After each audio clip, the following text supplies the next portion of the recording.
శ్రీ మహాగణాధిపతయే నమః. శ్రీ సరస్వత్యే నమః. శ్రీమాత్రే నమః. సౌందర్యలహరి 22వ శ్లోకము. శ్రీదేవి మోక్షప్రదాయిని. శంకర భగవత్పాదుల వారు అమ్మను మోక్షప్రదాయినిగా ఈ శ్లోకము ద్వారా తెలియజేస్తున్నారు. శ్రీదేవిని ఏ ఉపాసకుడైతే ఉపాసిస్తాడు, ఏ సాధకుడైతే అమ్మను కూర్చి జప తపాది హోమాలు చేస్తూ ఉంటారు, అటువంటి వారికి సాయుధ్యము అనేటటువంటి మోక్షాన్ని అమ్మ ప్రసాదిస్తుంది. ఆ ప్రసాదము ఇవ్వటము ఎలాంటిది అంటే చాలా సరళముగా సులభముగా ప్రసాదిస్తుంది అని చెప్పేసని ఇక్కడ శంకర భగవత్పాదుల వారు చెబుతున్నారు. వచ్చేది శ్రావణ మాసం. మరి అమ్మవారు మేనకా హిమవంతుల తనయగా అవతరించినటువంటి మాసము. మనం అందరూ అమ్మని శ్రీదేవిగా అర్చించేటువంటి మాసము. అమ్మని శ్రీదేవిగా అర్చిద్దాము, శుభములు పొందుదాము. శ్లోకంలోకి వెడదాము. భవానీ త్వం దాసే మయి వితర దృష్టిం సకరుణాం ఇతి స్తోతుం వాంఛం కథయతి భవానీ త్వం ఇతి యః తదైవ త్వం తస్మై దిశసి నిజ సాయుధ్య పదవీం ముకుంద బ్రహ్మేంద్ర స్ఫుట మకుట నీరాజిత పదాం. భవానీ త్వం దాసే మయి వితర దృష్టిం సకరుణాం ఇతి స్తోతుం వాంఛం కథయతి భవానీ త్వమితి యః తదైవ త్వం తస్మై దిశసి నిజ సాయుధ్య పదవీం ముకుంద బ్రహ్మేంద్ర స్ఫుట మకుట నీరాజిత పదాం. నేర్చుకునే వారి కోసాన్ని విడదీసి ఒకసారి చదువుదాం. భవానీ త్వం దాసే మయి వితర దృష్టిం సకరుణాం ఇతి స్తోతుం వాంఛం కథయతి భవానీ త్వం ఇతి యః తదైవ త్వం తస్మై దిశసి నిజ సాయుధ్య పదవీం ముకుంద బ్రహ్మేంద్ర స్ఫుట మకుట నీరాజిత పదాం. అర్థం చూద్దామండి. హే మాతా పార్వతీ, భవానీ త్వం దాసే. భవము అనగా జన్మము అని అర్థము ఉన్నది. అదే విధముగా భవతి భూసత్తాయాం అనేటటువంటి ధాతువులో క్రియగా కూడా వేరే అర్థం ఉన్నది. దీన్ని విశేష అంశములలో వేరుగా చూద్దాము. విశేషంగా ప్రస్తుతానికి భవము అనగా జన్మము అని అర్థము.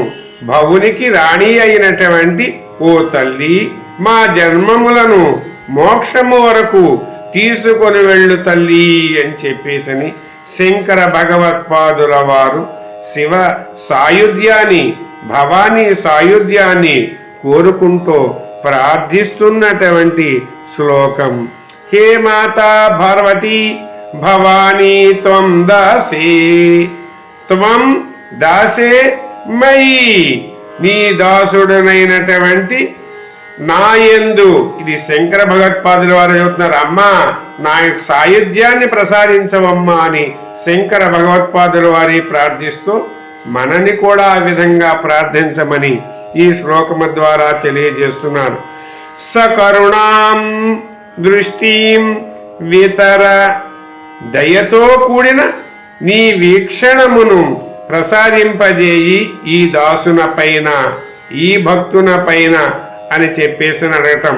ఇది ఈ విధముగా స్తోతుం ప్రార్థించినటువంటి భక్తుడు, ఏ సాధకుడైతే ఉంటాడో ఆ సాధకుడు వాంఛన్ కోరుకున్నటువంటి వాడై, ఏమిటి సాయుధ్యాన్ని ప్రసాదించమని కోరుకున్నటువంటి వాడైనటువంటి సాధకునకు అతను అమ్మని ప్రార్థించటానికి మొదటగా ప్రారంభిస్తున్నాడు.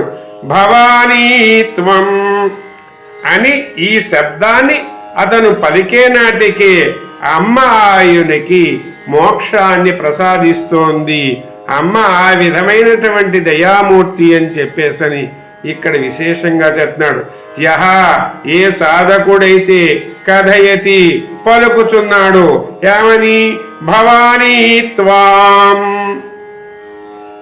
అప్పుడు తదైవ తథా ఏవ అటువంటి సాధకుల నోటి నుండి ఆ వాక్యము పూర్తి చేయకుండగానే కోరుకున్న వరమును ప్రసాదించేటటువంటి తల్లి శ్రీదేవి రాజరాజేశ్వరి లలిత అయినటువంటి అటువంటి తల్లిని మరి ఏ విధంగా ఎవరెవరు మోక్షం పొందారో ఇక్కడ చెబుతున్నాడు.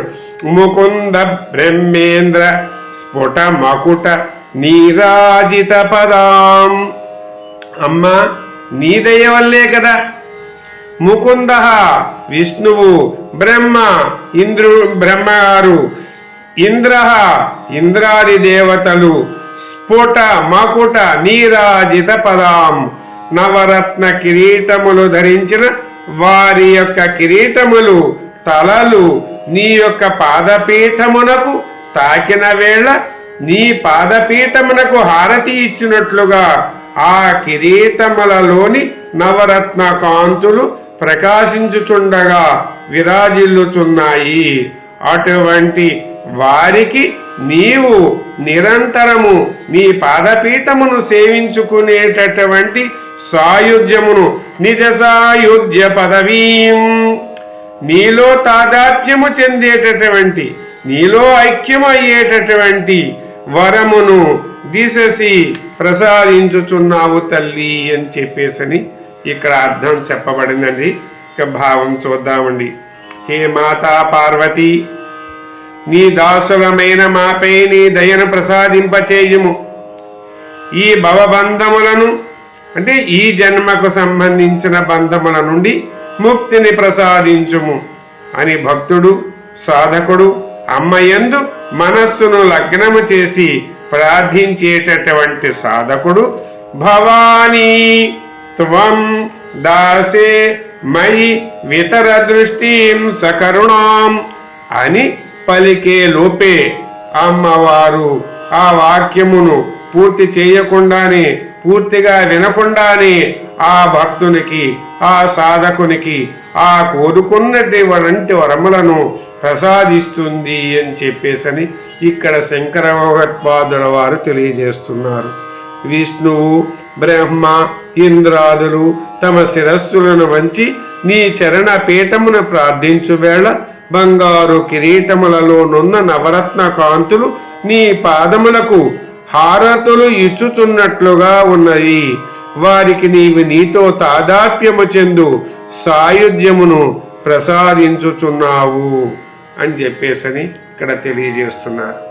శంకర భగవత్పాదుల వారు 2వ శ్లోకంలో కూడా బ్రహ్మ విష్ణు ఇంద్రాది దేవతలు అమ్మ యొక్క శరణపీఠములను సేవించి ఆ పాదపీఠము పైనున్నటువంటి కుంకుమ రేణువులు తమ కిరీటములకు తాకగా వారు సృష్టి స్థితి లయ తిరోధాన సంహారాది సమస్త కృత్యములను దిక్పాలకు తమ యొక్క పరిపాలనను చేస్తూ ఉన్నారు అని చెప్పేసని అది కూడా అమ్మ యొక్క ప్రసాదమి అని చెప్పి శంకర భగవత్పాదుల వారు ఈ సౌందర్య లహరిలోనే 2వ శ్లోకంలో చెప్పారు. ఒక్కసారి ఆ శ్లోకాన్ని చదువుతాను, ఆలకించండి. తనీయాం సంపాంసం తవ చరణ పంకేరుహభవం విరించి సంచిన్వన్ విరయచి లోకాన వికలం వహత్యేన సౌరి కథమపి సహస్రేణ శిరసాం హరః సంక్షుద్యైనం భజతి బసితోద్దూడన విధిం అని మరి అమ్మ యొక్క ఆశీస్సులతోనే వారు అమ్మ పాదపీఠమును సేవించటం వలన కలిగిన ఆ కుంకుమ రేణువులు వారికి తాకితేనే అంత శక్తి అంత స్థితిని అమ్మ ప్రసాదించింది అని అక్కడ చెప్పడం జరిగింది. అదే విషయాన్ని మరింత స్పష్టముగా ఇక్కడ తెలియజేయడం జరుగుతోంది. అదేవిధంగా మరికొన్ని విశేష అంశములు చూద్దాము. భవానీ త్వం అనే శబ్దాన్ని మనం అక్కడ భవము అంటే జన్మము అని చెప్పుకున్నాము. కానీ ఇక్కడ భవానీ అనే శబ్దాన్ని మరి సంస్కృత వ్యాకరణంలో భూసత్తాయాం లోట్ అనేటటువంటి క్రియను వద్ద అమ్మ అక్కడ అర్థం ఏమొస్తుంది అంటే నేను నీవు అవుతాను, భవానీ త్వం అనే అర్థాన్ని ఇక్కడ నేను నీవు అవుతాను అంటే నేను నిన్ను చేరి సాయుధ్యమును పొందుతాను అనేటువంటి అర్థములో కూడా చెప్పబడింది. అదేవిధంగా తదా ఏవ తదైవ అని చెప్పబడింది. అంటే తదా ఏవ అంటే ఏదండి, ఆ క్షణమే, ఆ వాక్యము పూర్తి కాకుండానే అప్పుడే, అంటే అమ్మవారు ఇందాక మనం చెప్పుకున్నాము అక్కడ వాక్యం పూర్తి కాకుండానే అమ్మ కోరుకున్న వరాలని ప్రసాదిస్తుంది. ఎందుకంటే ఇక్కడ మనం చిన్న విషయాన్ని చెప్పుకోవాలి. మనం దేవాలయాలకు వెళుతున్నప్పుడు ఇంట్లోనూ మన గోత్రాలు పేర్లు చెప్పుకుంటూ ఉంటాం, మన ప్రవర కూడా చెప్పుకుంటూ ఉంటాం. ఇది మనం చేయటం మంచిదేనండి. చేసి నమస్కారం చేయటం అనేది చాలా మంచి సాంప్రదాయం. కానీ చాలామంది దేవాలయాలకు వెళ్ళినప్పుడు తమ గోత్రాన్ని పేరుని వీరు నోటితో చెబుతూ అర్చకుడిని చెప్పమని చెబుతారు. నీతో చెప్పి నీకు నువ్వుగానే చెప్పుకొని అహంభో అభివాదయే అంటే అమ్మ కరుణిస్తుంది. అమ్మ దగ్గర నువ్వు ఉన్నావు, అమ్మ ఎదురుకుండా ఉన్నావు, అమ్మ చూపులు నీపై ఉన్నాయి. నీ గోత్రము నీ పేరే కాదు, నీ జాతకము నీ జీవితము అమ్మకి అంతా తెలుసు. అమ్మ ప్రసాదిస్తేనే మనం ఇలా ఉన్నాం. కాబట్టి ప్రత్యేకంగా వారు మనం స్పష్టంగా చెప్పలేము, వారు స్పష్టంగా చెప్పలేరు, తప్పులు చెబుతూ ఉంటారు.